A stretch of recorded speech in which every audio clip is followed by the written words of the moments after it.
I V M. Hi everybody, just wanted to ask everyone for a quick favor. We're running a brand survey right now and would really appreciate it if you could let us know what you think about the advertising on IVM. Go to ivmpodcast.com/survey and do let us know. As part of this, we'll be selecting 10 random participants and sending them some IVM swag, so do fill out those surveys.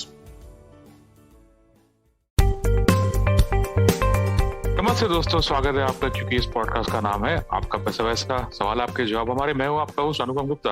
आज हम बात करने वाले हैं mutual funds के बारे में और मेरे आज के एपिसोड के मेहमान हैं Deepak Jain, head sales Edelweiss asset management company AMC से। दीपक, स्वागत है आपका।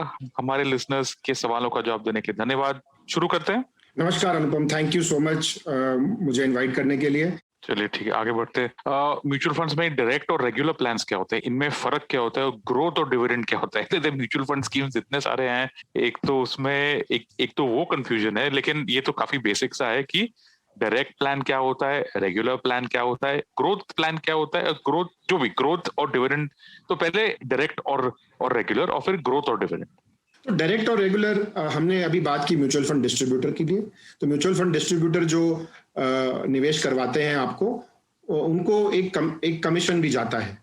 तो डायरेक्ट और रेगुलर प्लान में खाली जो उनका जो कमीशन है एवरेज, जो एक म्यूचुअल फंड देती है, वो खर्चा अगर आप निकाल दें तो डायरेक्ट और रेगुलर का डिफरेंस आ जाता है। तो मैं आपको एक सिंपल रूप में समझाना चाहता हूँ। अगर किसी म्यूचुअल फंड का एक्सपेंस 2% है रेगुलर प्लान में और डिस्ट्रीब्यूटर की कमीशन 0.75% है, तो डायरेक्ट प्लान में आपकी जो एक्सपेंस रेशियो होती है वो 1.25 होती है। तो रेगुलर और डायरेक्ट में जो फर्क है खाली एक्सपेंस रेशियो का फर्क है अनुपम जी। डायरेक्ट में थोड़ा कम होता है, रेगुलर में थोड़ा ज्यादा होता है, लेकिन ये सभी सेबी के रेगुलेशन के हिसाब से होता है। दूसरा आपने मुझसे पूछा दीपक जी, मैं आपको 1 मिनट के लिए रोकूंगा आपसे एक फॉलोअप सवाल पूछने के। दीपक जी, ये जो डायरेक्ट और रेगुलर जो आपने मुझे बताया, इसमें मतलब अगर मैंने डायरेक्ट लिया तो मुझे फिर आपसे डायरेक्टली बात करनी पड़ती। जो एएमसी है, अगर मुझे कोई भी प्रॉब्लम हुआ या अगर मुझे कोई भी क्वेश्चन हुआ या मुझे कोई भी इशू हुआ, जो भी है, तो वो मैं आपसे आमने सामने डायरेक्टली मुझे बात करना पड़ेगा, राइट? आई मीन, अगर मुझे कस्टमर सपोर्ट चाहिए या कोई भी अगर मेरी समस्या आए तो मुझे एएमसी यानी म्यूचुअल फंड से मुझे डायरेक्टली बातचीत करनी पड़ेगी, राइट? हाँ, आपको या तो एएमसी से डायरेक्टली बात करनी पड़ेगी या आप रजिस्टर्ड इन्वेस्टमेंट एडवाइजर से भी बात कर सकते हैं। सेबी ने एडवाइजरी गाइडलाइंस के हिसाब से ये एक नई व्यवस्था हमारे सामने प्रस्तुत की है, जिसमें एडवाइजर नियुक्त कर सकते हैं जो आपसे कोई फी चार्ज करेगा और उस फी के बेसिस में वो आपको डायरेक्ट प्लान में भी निवेश करवा सकता है और आपकी बाकी सारी समस्याओं का आंसर भी दे सकता है। बट ज्यादातर लोग एएमसी से डायरेक्टली ही बात करते हैं। चलिए ठीक है। और अगर रेगुलर प्लान है तो मेरा डिस्ट्रीब्यूटर मेरे लिए सब काम करेगा, जैसे हम लोग ने पहले सवाल में काफी हाँ, सारा काम करेगा, आपका निवेश करेगा, आपका पेपर वर्क सारा देखेगा, आपके रहते हुए भी आपके बाद भी। श्योर, ठीक है। ग्रोथ और डिविडेंड के बारे में प्लीज। ग्रोथ और डिविडेंड ये एक मैं सिंपल तौर पे समझाना चाहता हूँ। लोग एफडी अच्छे से समझते हैं। एफडी में एक ऑप्शन होता है इंटरेस्ट पेमेंट का और एक ऑप्शन होता है क्यूमुलेटिव का। इंटरेस्ट पेमेंट में आपको आपका जो भी एफडी की दर पे आपने निवेश किया है वो आपको एक रेगुलर इंटरवल पे ब्याज आपको मिलता रहता है। अगर आप क्यूमुलेटिव आप चूज करते हैं तो आपको सारा ब्याज एक साथ मैच्योरिटी में मिलता है। तो यही डिफरेंस ग्रोथ और डिविडेंड, अगर मैं आपको समझाना चाहूं तो यही एक डिफरेंस है। आपका जो भी ग्रोथ होती है आपकी म्यूचुअल फंड के निवेश की, अगर आपने ग्रोथ ऑप्शन सिलेक्ट किया है तो उसमें से कोई भी पेमेंट आपको जब तक आप रहते हैं निवेश उसमें आपको नहीं मिलता है। जब भी आपको पैसों की जरूरत पड़ती है आप रिडेम्पशन प्लेस कर सकते हैं और आपको पूरा पैसा वापस मिल जाता है। और अगर आपने डिविडेंड ऑप्शन चूज किया है तो बीच बीच में आपको कुछ इनकम, कुछ आय मिलती रहती है और उतना ही वैल्यू आपके निवेश की घट जाती है। तो अगर आपने समझिए कि 10,000 रुपए डिविडेंड में भी डाला और 10,000 रुपए ग्रोथ में भी डाला और कुछ समय के बाद आपको 200 रुपए डिविडेंड मिला, तो 200 रुपए से आपकी वैल्यू घट जाएगी। तो ये खाली एक प्रक्रिया है आपको पैसे वापस लेने की, अगर आपको जरूरत हो तो। चलिए ठीक है। और ये सब जो होते हैं equity scheme, debt scheme, direct plan, regular plan, growth, dividend, अगर मुझे इनमें एक से दूसरे में शिफ्ट करना है, दूसरे में पहले में आना है, ये मैं शिफ्ट कर सकता हूँ? मतलब ये आसान है, डिफिकल्ट है, इनके क्या, हाउ डज दैट वर्क? ये बहुत आसान तरीका है। पहले हम बात करते हैं डायरेक्ट से रेगुलर या रेगुलर से डायरेक्ट। तो समझ लीजिए कि आपको रेगुलर से डायरेक्ट निवेश करना है, तो एक स्विच का फॉर्म होता है, आप उसे भर दें। सोर्स स्कीम यानी कि जहां से आपको स्विच करना है उसका आप नाम दे दें, XYZ regular plan and XYZ direct plan, और उसी दिन, एक दिन के अंदर में ही, सेम डे की आपकी एनएवी के बेसिस पे आपका ये ट्रांसफर हो जाता है। सेम चीज एप्लीकेबल है ग्रोथ से डिविडेंड या डिविडेंड से ग्रोथ में। इक्विटी से डेट और डेट से इक्विटी में थोड़ा आपको समय ज्यादा लगता है in terms of processing this entire thing. तो समझ लीजिए कि आप इक्विटी से डेट में स्विच करना चाहते हैं तो 3 दिन का वक्त लगता है। इक्विटी से अगर आपने डेट में स्विच किया तो T+3 के बेसिस में ये स्विच प्रोसेस हो जाता है। डेट से अगर इक्विटी में स्विच किया तो T+1 के बेसिस पे ये स्विच हो जाता है। लेकिन ये प्रक्रिया बहुत ही सिंपल है, चाहे आप फिजिकल फॉर्म में भी कर सकते हैं या ऑनलाइन किसी भी AMC की वेबसाइट पे जाके आप ये ट्रांजैक्शन प्लेस कर सकते हैं। ठीक है। और जो बाकी की जो इक्विटी और डेट और ग्रोथ डिविडेंड में भी सेम प्रोसीजर है कि क्या, कैसे होता है वो? ये सारा सेम प्रोसीजर है। अगर आपकी सोर्स स्कीम और आपकी डेस्टिनेशन स्कीम सेम है तो ये उसी दिन की एनएवी पे हो जाता है। लेकिन अगर आपकी सोर्स स्कीम की और डेस्टिनेशन स्कीम दो अलग अलग हैं तो जितनी प्रक्रिया आपको रिडेम्पशन में लगती है, तो मैं एग्जांपल देता हूं, इक्विटी में रिडेम्पशन 3 दिन लगता है आपको। अगर आज आप मंगलवार है, आपने रिडेम्पशन प्लेस किया तो फ्राइडे आपके बैंक अकाउंट में पैसा आ जाता है। समझ लीजिए आप चाहते हैं कि आज मैं स्विच करूं from equity fund to liquid fund, तो आज आपने 3 बजे के पहले, अगर कट ऑफ के टाइम के पहले आपने ये एप्लीकेशन डाल दी, चाहे वो डिजिटल फॉर्मेट में हो चाहे वो फिजिकल फॉर्मेट में, तो फ्राइडे को आपको ये पैसा आपके डेट फंड में आपको दिखने लगेगा और उस दिन की एनएवी आपको मिल जाएगी। आपकी एग्जिट एनएवी आज की होगी इक्विटी की और एंट्री एनएवी आपकी फ्राइडे की होगी। लेकिन ये 3 दिन के अंदर में ये प्रक्रिया पूरी हो जाएगी और डे एंड फ्राइडे तक आपको दोनों स्टेटमेंट आपको मिल जाएंगे। ठीक। तो इसमें कैपिटल गेन्स का भी थोड़ा इम्पैक्ट होगा, तो वो मैं यहाँ पूछ नहीं रहा हूँ। अगर आपको और कुछ जानना है तो मुझे आप लिख सकते हैं या फिर अपने एडवाइजर से या अपने डिस्ट्रीब्यूटर से बात करके। कैपिटल गेन्स का भी थोड़ा इम्प्लीकेशन होता है यहाँ पे depending on the holding period. ठीक है। दीपक जी आगे बढ़ते हैं। ये जो लीन क्या होता है, LIEN, ये एग्जैक्टली मैं मुझे जहां तक मेरी जानकारी है कि अगर मैंने यूनिट्स को बैंक को प्लेज करके मैंने लोन लिया है, वैसा कुछ होता है क्या? तो ये लीन क्या होता है? बहुत ही अच्छा सवाल है ये।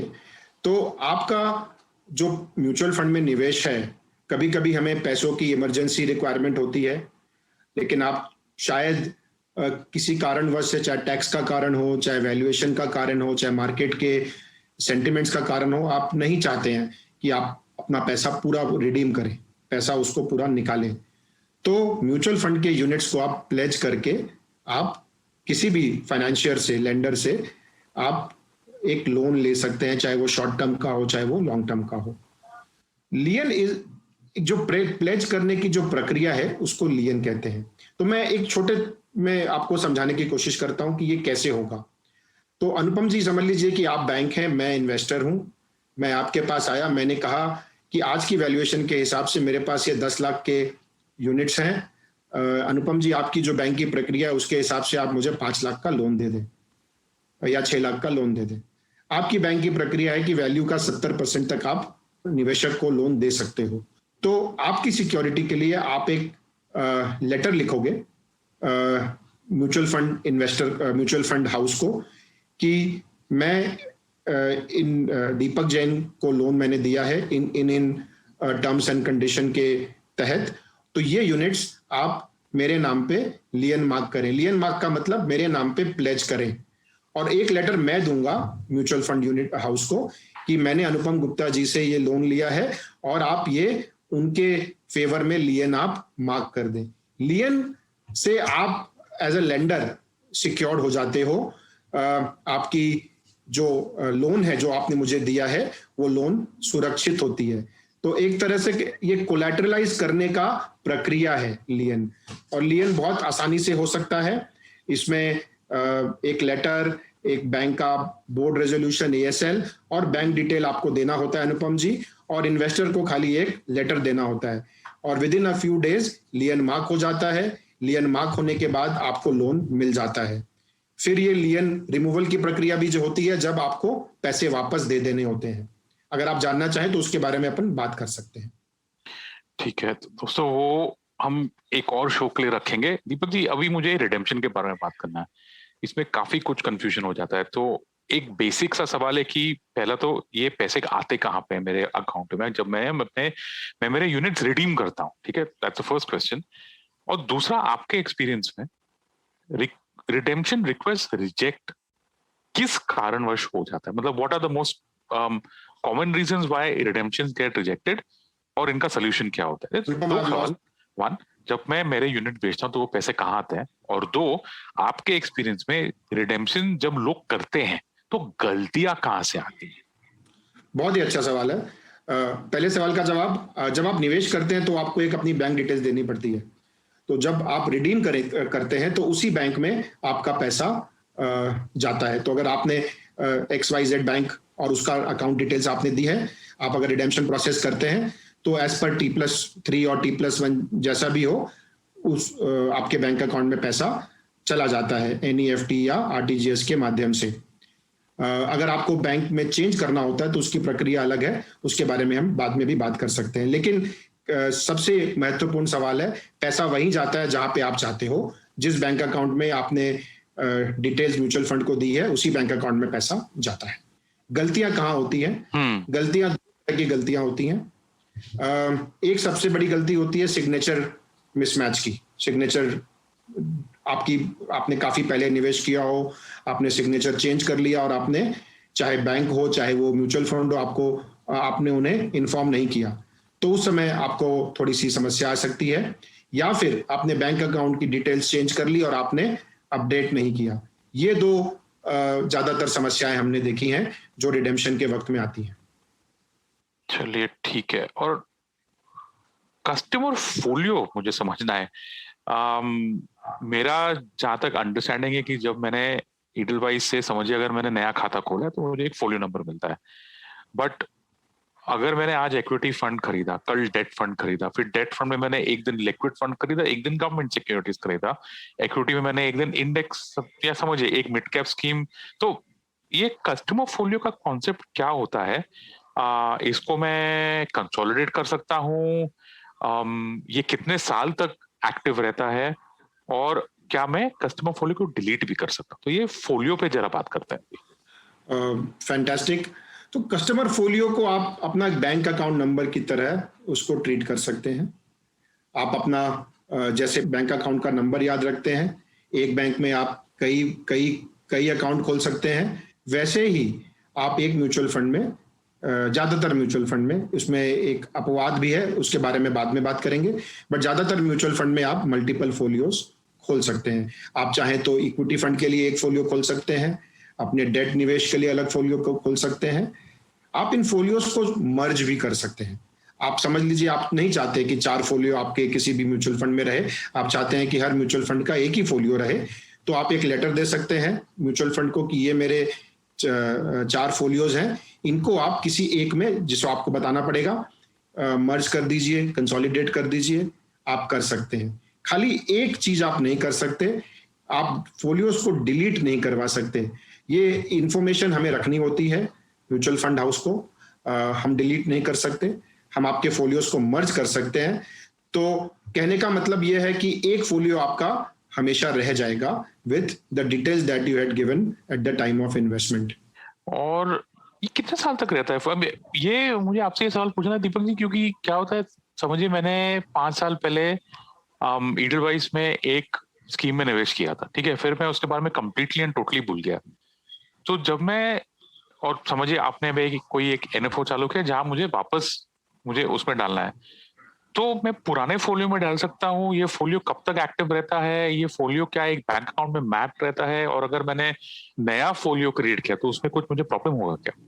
ये बहुत बहुत अच्छा सवाल आपने किया कि 5 साल अगर आपने डीएक्टिवेट रखा, उसमें कोई बैलेंस नहीं रखा, तो आप उसमें निवेश कर सकते हो क्या? बिल्कुल आप निवेश कर सकते हो उसमें, वो फिर से एक्टिव हो जाएगा।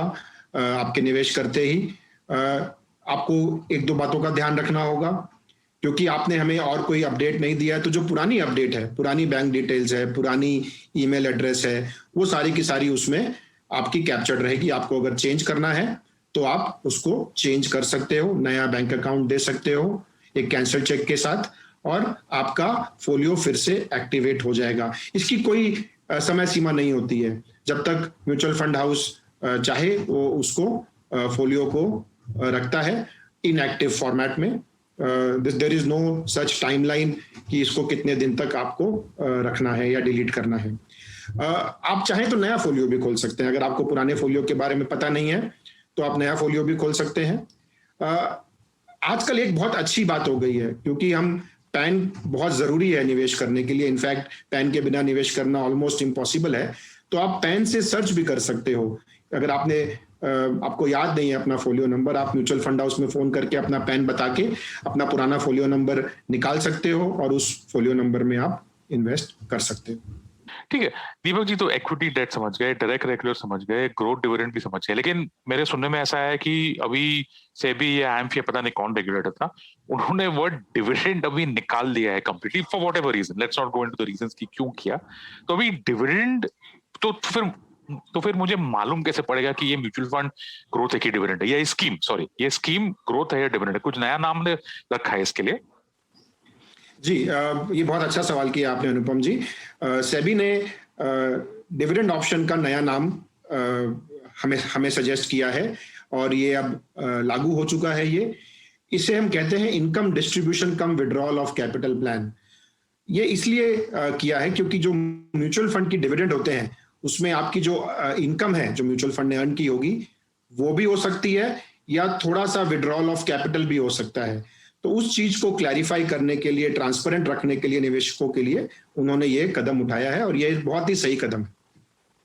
अभी दीपक जी, काफी लोग के पास काफी म्यूचुअल फंड स्कीम्स हो गए हैं, किनके पास 5 म्यूचुअल फंड और 10 स्कीम्स, ऐसा सब होता है। तो उनको इनका जो इन्वेस्टमेंट वैल्यू जो है वो ट्रैक करना थोड़ा सा डिफिकल्ट हो जाता है।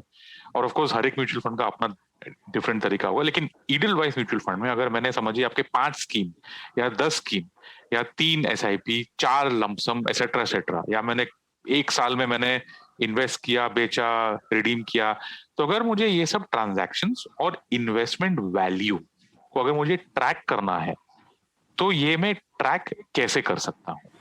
ये बहुत अच्छी आपने बात कही अनुपम जी। आप हमारी वेबसाइट पे जा सकते हैं। हमारी वेबसाइट पे जाके आप लॉगिन करके अपना पूरा निवेश देख सकते हैं ऑन अ डेली बेसिस। रोज रात को 11:30 बजे एनएवीज अपडेट हो जाती हैं उस दिन की। उसके बाद से आपकी वैल्यूएशन आपको वेबसाइट पे आपको दिख जाएंगी। आप स्टेटमेंट मंगवा सकते हैं मेल बैग के माध्यम से आरडीए से, या आप अगर आपने कोई एक एक्सेल में आपने सारे यूनिट्स के डिटेल लिखे हुए हैं तो एम्फी की वेबसाइट पे जाके रोज एनएवी अपडेट करके अपनी वैल्यूएशन को आप देख सकते हैं। या अगर आपने किसी डिस्ट्रीब्यूटर के माध्यम से किया तो आप डिस्ट्रीब्यूटर से ये मदद ले सकते हैं, जो कि आपको रेगुलर बेसिस पे आपका पोर्टफोलियो विथ वैल्यूएशन आपके साथ शेयर कर सकता है। अगर आपने डायरेक्ट किसी प्लेटफॉर्म पे किया है तो वो जो एग्रीगेटर प्लेटफॉर्म्स हैं वो भी आपको इसकी जानकारी आपको बहुत ही आसानी से रोज के बेसिस पे आपको दे सकते हैं। Valuations are updated on a daily basis. ठीक है दोस्तों, एक मैं यहाँ पॉइंट ऐड करूंगा, दीपक जी आप भी मुझे यहाँ हेल्प कर सकते हैं। एक बहुत इंपॉर्टेंट और यूजफुल डॉक्यूमेंट होता है कैपिटल गेन स्टेटमेंट।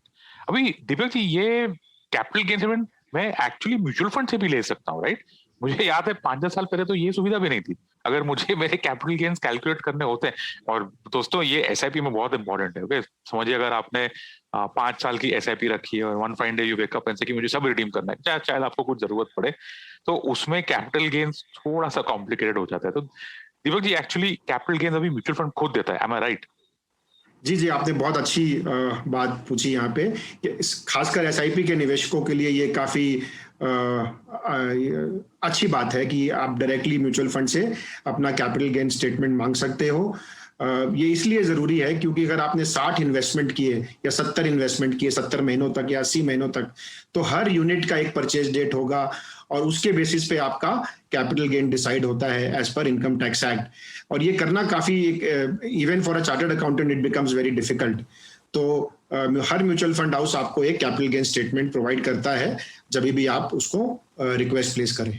हाँ, ये मुझे काफी इंटरेस्टिंग लगा, तो मैंने सोचा मैं पूछ लूं। चलिए, tracking of transactions, capital gain statements, अभी इससे जुड़ा हुआ एक सवाल है मेरा, अकाउंट स्टेटमेंट कहाँ मिलता है, कैसे देख सकता हूँ, कौन से पीरियड के लिए डाउनलोड कर सकता हूँ, एसेट्रा। तो ये अकाउंट स्टेटमेंट के बारे में थोड़ा बात करते हैं दीपक जी। ये क्या होता है, नंबर 1, कहाँ से मिलता है, नंबर 2, और नंबर 3 कितने पीरियड के लिए होता है?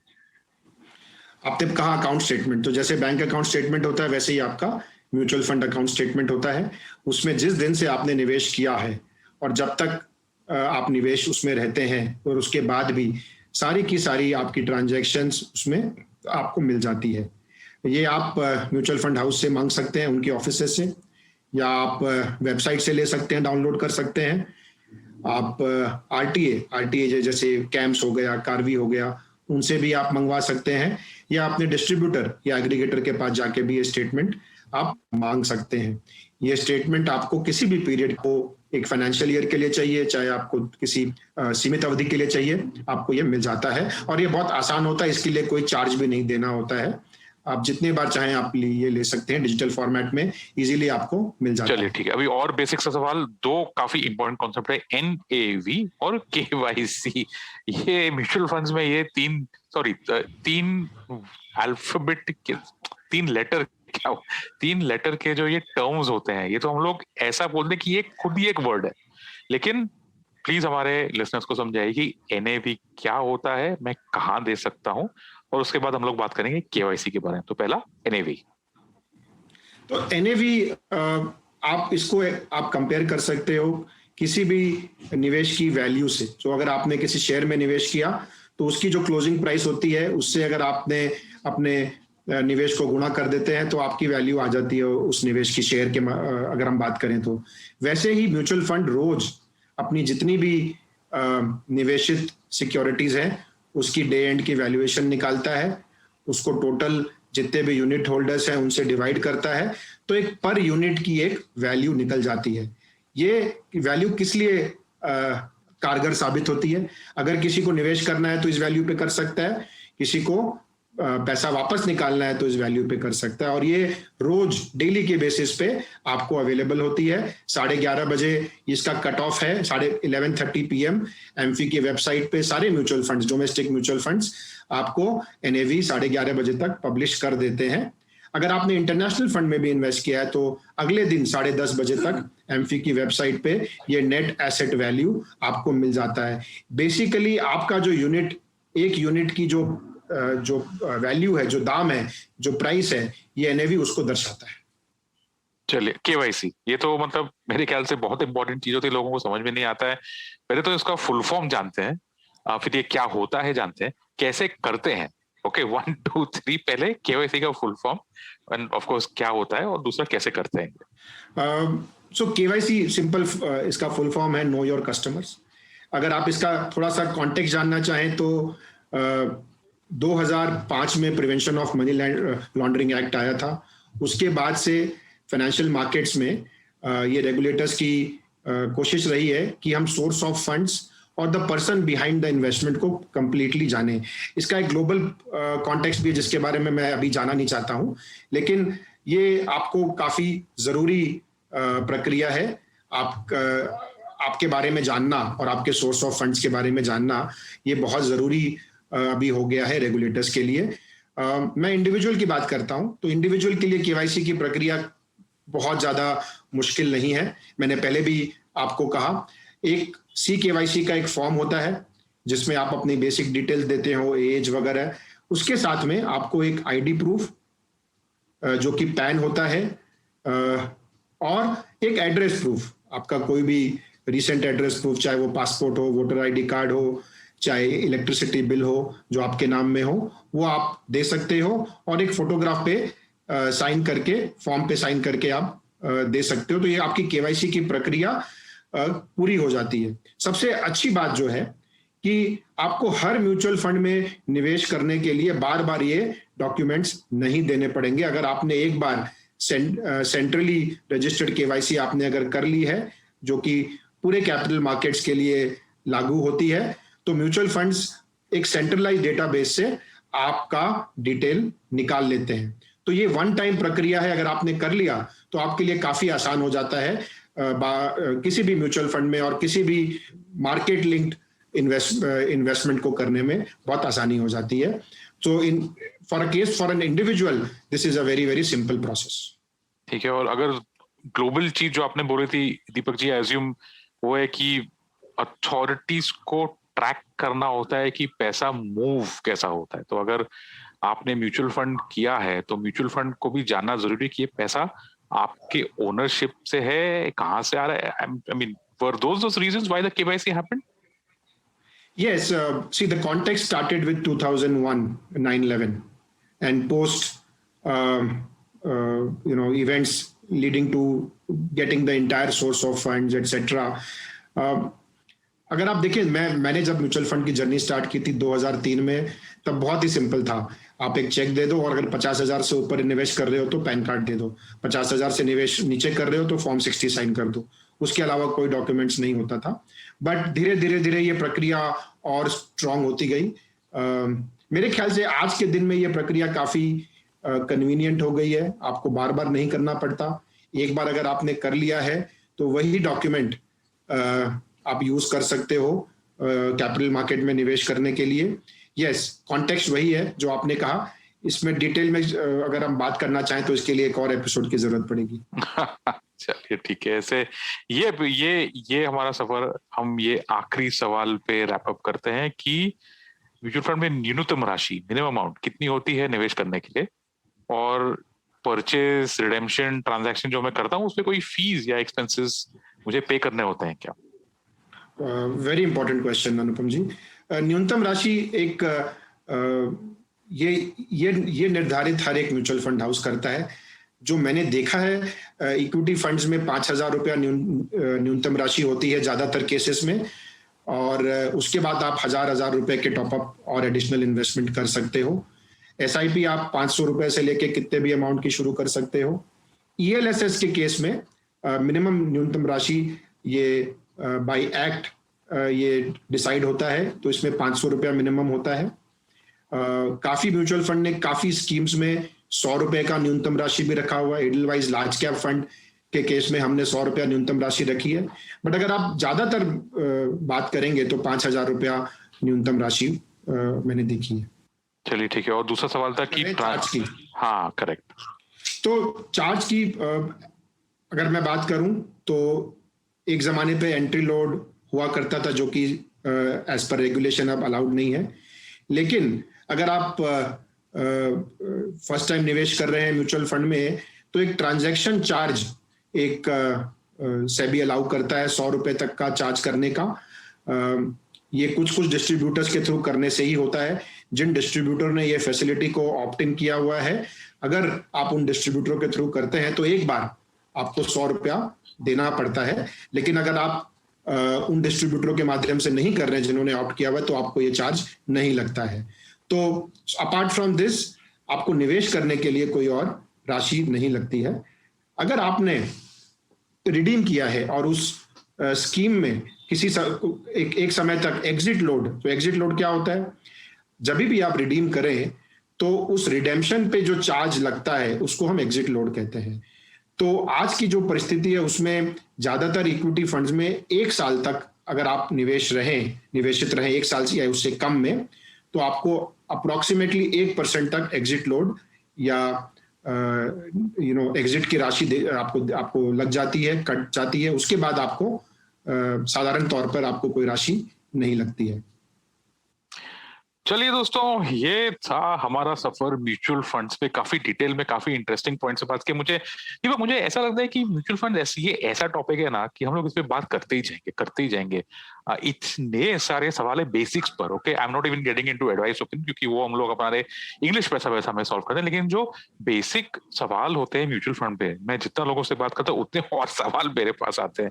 आपको तो पता ही होगा दीपक जी की पिछले 2021, राइट? सो आई थिंक 2014, पिछले 5-7 सालों में जितने लोग ने म्यूचुअल फंड में निवेश किया है, पहली बार एंट्री की है, वो नंबर तो मेरे ख्याल से काफी बड़ा हो गया है।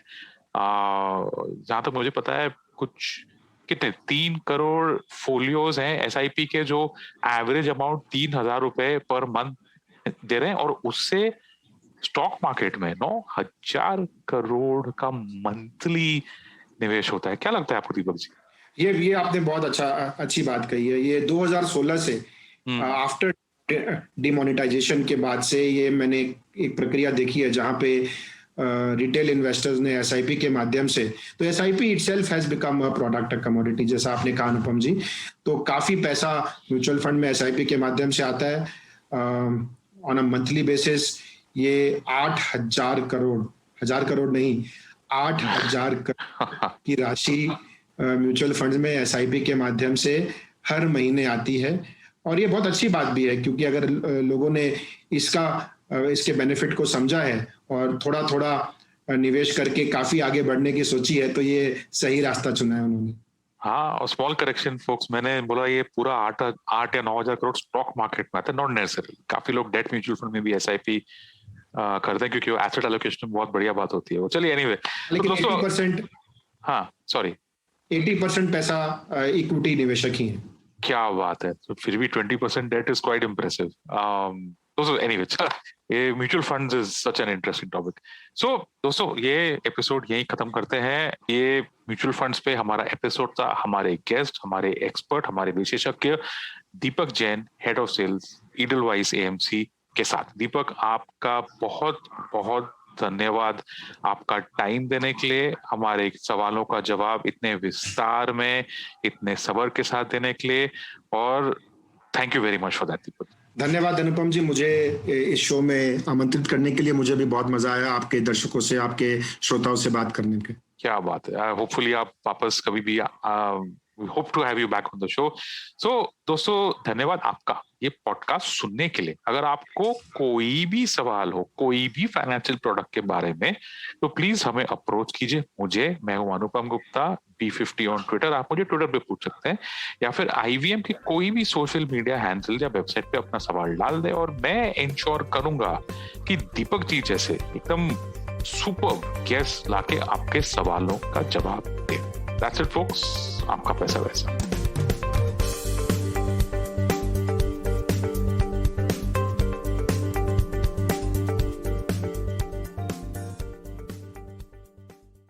कृपया ध्यान रखें, इस शो में होने वाली सारी बातें केवल सूचना देने के लिए हैं। इन्हें किसी भी तरह की आर्थिक सलाह समझना गलत है। किसी भी निवेश से पहले अपने आर्थिक सलाहकार की मदद जरूर लें। I hope you enjoyed that show. Let me tell you a little bit about what happened on the IVM Podcast Network this week. On Cyrus Says, Cyrus was joined by Irfan Pabani, who is an old friend of his. They talk about the rich flavors of Indian food and Parsi food specifically. He was also joined by author and historian William Dalrymple. They discuss literature, history, and the culture of the Indian subcontinent. And let me give you a few quick things to check out. Chuck, aka Deepak Gopal Krishnan of Simplified and the Origin of Things fame, has Rohan Joshi, formerly of AIB, on his show.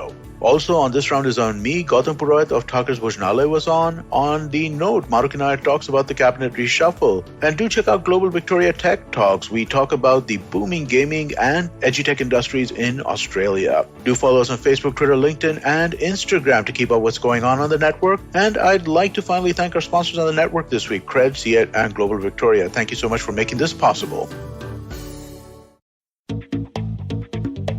We live in an age of disruption, of immense change in every aspect of work, life, and business. But is the old way of doing things truly dead? And are we ever going to stop saying the new normal? Join me, Varun Dugirala, on Advertising is Dead every Tuesday as I talk to entrepreneurs, leaders, creators, and change makers from across business, media, marketing, and beyond to dig a little deeper into how we got here, what we're doing now, and where we're headed. You can catch all the episodes of Advertising is Dead on the IVM Podcast website, app, or wherever you get your podcast from.